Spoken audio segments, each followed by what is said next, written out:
I think for me it's like attention spans pretty poor with a lot of people these days. But I think like some of these traits are like quite specific to it's quite contextual, right? So like your ability to learn on a product will be different probably in your home environment, like we all are now, versus a busy environment at work where someone's always trying to steal that attention.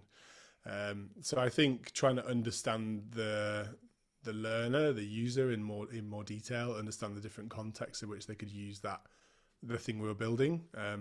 Like there's loads of stuff we could talk about from the sort of creator perspective. Like think that's my sort of angle on this is like how do the creators of these tools really think and feel about them? Because yeah, as I said, we had this sort of visionary, I guess, product manager. He was sort of acting as a product manager at the time, trying to understand the requirements for this product and trying to understand the learners we were trying to target. But it's really hard when you've got the NHS, which is like a hugely diverse like group of roles and people, and it's really hard to try and figure out how you nail that for everyone. So you go back to like what the principles are of inclusive design.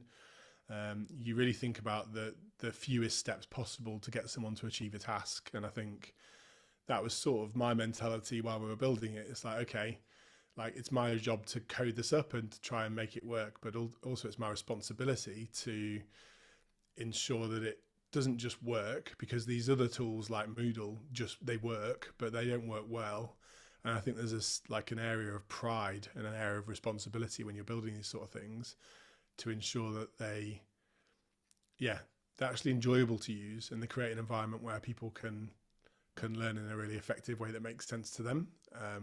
So we looked at like customization. We looked at like what were the boundaries of customization that allow people to make it work better for them, but not to overwhelm them with a choice or make it a worse experience, because people, you need to create sort of guardrails, but you don't want to create complete configurability, because ultimately it could be horrendous and it could be unusable. So I think that they were the sort of areas that I was looking at when I was building these things. It's a really interesting balance to try and strike. 'Cause I know I've used programs in the past where you can change absolutely everything that you want, and it almost feels like when you log on to something like Netflix, you've got every single choice under the sun, and you sit there and go, "There's nothing to watch."